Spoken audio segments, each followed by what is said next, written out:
उज्जैन जिले में लगातार बारिश के थमते ही शिप्रा नदी के जलस्तर बढ़ने के साथ अलग अलग जगह से कई घटनाएं सामने आ रही है।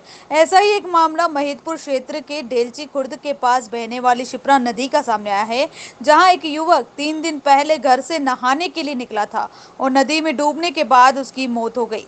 हालांकि जानकारी मिलते ही जब परिजनों ने पुलिस को सूचना दी तो गोताखोरों का दल लेकर पहुंचे। तहसीलदार विनोद शर्मा, महिदपुर थाना प्रभारी कुशवाहा मौके पर पहुंचे, जहां लगातार गोताखोरों की मदद से 2 दिनों तक खोजने के बाद भी युवक का शव नहीं मिला। तो उज्जैन से होमगार्ड गोताखोरों का दल आया, लेकिन काफी मशक्कत के बाद फिर भी मृतक का शव नहीं मिला और महिदपुर के स्थानीय किले के गोताखोर जाहिद अली, कैप्टन और अशफाक मोहम्मद सहित अन्य लोगों ने परिजनों के साथ सुबह 5 बजे मृतक युवक का शव निकाला, लेकिन उससे पहले उज्जैन जिले का एनडीआरएफ दल जा चुका था। फिर भी स्थानीय महिदपुर के गोताखोरों का अमला डटा रहा। वहीं बताया जा रहा है कि मृतक युवक का नाम बंटी है, जो रतलाम का रहने वाला है और अपने ससुराल आया था। नदी में नहाने गया था, डूबने से मौत हो गई। हालांकि 3 दिनों में कड़ी मशक्कत के बाद स्थानीय महिदपुर किले के गोताखोरों ने शव को एनडीआरएफ के साथ बाहर निकालकर महिदपुर के शासकीय चिकित्सालय में भेज दिया। महिदपुर के किले के गोताखोरों की कड़ी मशक्कत के बाद मृतक युवक का शव नदी से निकाला गया। वहीं मामले को लेकर महिदपुर रोड पुलिस ने जानकारी देते हुए बताया कि मृतक युवक नामली रतलाम से अपने मौसा ससुर के यहां अंतिम संस्कार के लिए आया। एक युवक नहाने के दौरान नदी में डूब गया। वहीं परिजनों का आरोप है कि मृतक युवक का झगड़ा हुआ था और उसके बाद ही घर से युवक गया था, जिसके कारण इस घटना घटित हुई। वहीं जब शव खोजा गया तो ऐसा बताया गया कि नदी में पानी का बहाव तेज होने के कारण शव आगे की ओर बह गया होगा, इसलिए तकरीबन 2 दिनों के बाद युवक के शव को महिदपुर के साथ चिकित्सालय में पोस्टमार्टम के लिए भेजा गया, जहां मृतक के परिजनों के आरोप के मुताबिक महिदपुर रोड पुलिस मामले की जांच कर रही है। बहरहाल अब पोस्टमार्टम रिपोर्ट आने के बाद ही पता लगेगा कि मृतक युवक की मौत का कारण क्या है। महिदपुर से आबिद सांखला की रिपोर्ट। बाकी पानी ज़्यादा था, बहुत बाटे बहुत बड़े बड़े थे। हमने मतलब जो परसों करा खूब कोशिश करी, कल भी खूब कोशिश करी, बाकी पानी बहुत तेज़ होने के कारण मतलब जो है कामयाब नहीं हो पाए। फिर अभी रात में जो है कामयाब हुआ था, आज रात में। कितने दिन का अनुमान लगा जा सकता है बॉडी में मतलब सारे मैंने तो बता दिया था, सब तहसीलदार साहब को, सबको जो अधिकारी थे, टी साहब, मेट्रो वाले, सबको बता दिया था मैंने कि जो है ये आज रात में या कल सुबह तक मतलब किसी भाव मतलब ये मिल जाएगा। तो मतलब इसके 36 घंटे या 48 घंटे इसकी कहीं डेड बॉडी कहीं फंस जाती है या कहीं उलझ जाती है, बैठ जाती है, तो 36 घंटे या 48 घंटे का इसका मतलब याद रहती है, उसमें फिर ऊपर आना है।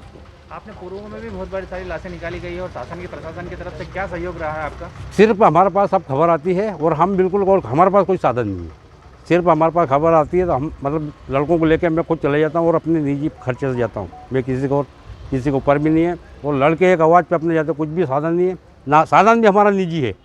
शासन की तरफ से आपको कोई इस योजना के अंतर्गत कुछ चीज़ें दी गई हैं? कुछ भी नहीं दी गई सर। मतलब जो है सिर्फ कलेक्टर, ये अपने उज्जैन कलेक्टर साहब 26 जनवरी के दिन आज 3 साल पहले हमारा सिर्फ सम्मानित करा था, इसके अलावा कोई हमारा मतलब कुछ भी नहीं। आप महिदपुर के अलावा भी अदर जगह भी जाते हैं? बिल्कुल, राजस्थान गए और बहुत सी जगह हमारे पास वीडियो, और हर पत्रकार भी ये जानता है कि हम कहाँ जाते हैं। राजस्थान तक जाते हैं, उज्जैन, इंदौर, मतलब सब। अभी 2 साल, अभी 1 साल पहले हम उज्जैन भी गए थे, वहाँ पे भी इंदौर की गोताखोर टीम आई थी। उज्जैन टीम है आपकी? 15-16 मतलब लड़के हैं सब मेरे पास। सब प्रमुखता कौन है इसमें, सब लीडरशिप कौन करता है? मैं करता हूँ सर। क्या नाम है आपका? जाहिद अली। कहाँ रहते हो? किले में रहता हूँ सर, महिदपुर किला। जो डूबा है इसके साथ 3 लोग और आए थे, 4 लोग थे, इसके रिश्तेदार थे।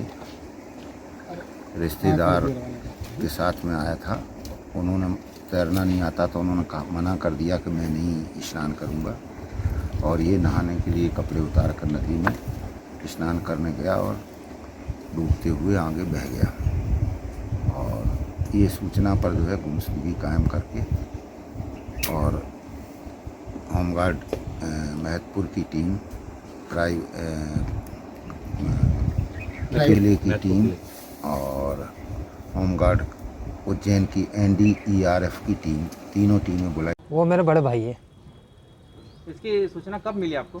सूचना मेरे को मिल गई थी 23 तारीख को मिली, और नहीं 24 तारीख को मिली है, और करीबन 11 साढ़े 11 बजे के आसपास, और वो भी दूसरे व्यक्ति से।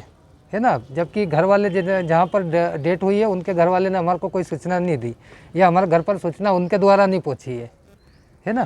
सूचना ये जो है ये दूसरे के थ्रू पहुँची है। जो हमारे मामा जी है, मामा जी के गांव की लड़की उमरनाम में शादी कर रखी है उनकी, उनके द्वारा सूचना वहाँ गई है और उनके बाद में मामा जी का फ़ोन मेरे पास आया, इस हिसाब से सूचना मेरे पास में आई है। और जैसे ही मेरे को मालूम पड़ी तो मैंने वहाँ से डायरेक्ट मैं निकला हूँ, मैंने मेरे साले साहब को फ़ोन लगाया और हम 2 ही लोग इधर आ गए। यहाँ आए, हम नदी पर गए तो नदी पर इनके शरीर पे कपड़े नहीं थे, अंडरवेल मिली थी। तो वो बोल रहा है पाँव फिसलने से अगर गिरे होते तो कपड़े समेत गिरे होते। हाँ, ये बात सही है आपका कहना। अब ये बाद में लास्ट में ये भी तो बोला कि यार नहाने के हिसाब से आए थे हम। आपको शक है या क्या है आपके नहीं, पास? मेरे को बिल्कुल शक है।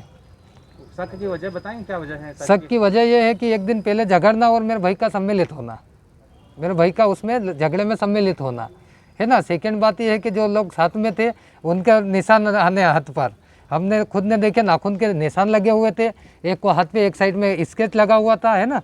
ये ऐसी सब चीज़ें। साथ वाले कितने लोग थे? ये 3 जने थे साथ में। कहाँ के थे 2 लोग जो उधर थे? 2 लोग डेलची के थे, एक तो हाली था और एक देवेंद्र परमार, जिनके पिताजी का नाम है भागीरथ जी, एक वो थे। तो आपको क्या शक है किसी ने मारा गया है? हाँ, बिल्कुल शक यही है मेरे को कि मारा गया या किसी ने धक्का दिया है अंदर या कुछ भी गड़बड़ी हुई है अंदर। शक की वजह बताएं, क्या वजह है? शक की वजह यह है कि मैं जो आपको बता रहा हूँ ये सबूत है ना। फिर सेकंड बात ये है कि मेरे भाई की जो थी, मेरे आने के बाद में अगर मोबाइल हमने मंगवाया तो सेकंड दिन मेरे को मोबाइल मिला और इसकी कॉल डिटेल वगैरह जो जो चीज़ें थी अंदर की सब फॉर्मेट किया हुआ है। मोबाइल पूरा डिलीट मिला मेरे को। उसके आपके भाई से लास्ट बात कब हुई थी आपकी? मेरी मम्मी की बात हुई थी, फिर उसके बाद में हमारे गांव के थे तो एक की बात हुई थी, तो वो बोले कि यार मैं शाम तक आऊँगा। शाम तक की बात थी कि शाम तक मैं आ ही जाऊँगा घर। हाँ, ये बात हुई थी। थाना महिदपुर रोड से सैनिक पवन जोशी लेके आए थे। उन्होंने बताया कि ये बंटी करके जिस शख्स की शिनाख्त हुई है वो छिपरा नदी में 2 दिन पहले से डूबा हुआ था। तो 2 दिन से उसकी बॉडी नहीं मिल पाई, तो आज उसकी बॉडी की शिनाख्त हुई और पुलिस वालों ने उसको बॉडी को दिया। उसके उपरांत उसको सिविल अस्पताल महिदपुर में पोस्टमार्टम हेतु लाया गया, जिसका पोस्टमार्टम डॉक्टर साहब ने किया और इसकी संबंधित रिपोर्ट एकत्र थाना। प्रथम दृष्टया में सर क्या लग रहा है सर, उसके पानी से या आदत? प्रथम दृष्टया ये लग रहा है कि कोई भारी कोई चोट है नहीं, हो सकता है कि पानी में डूबने से ही उसकी मृत्यु हुई है। बाकी की उसकी जो जाँच है उनके लिए हड्डी की जाँच जाएगी बाहर, उससे और कन्फर्म हो जाएगा इस तरीके से उसकी मृत्यु। सर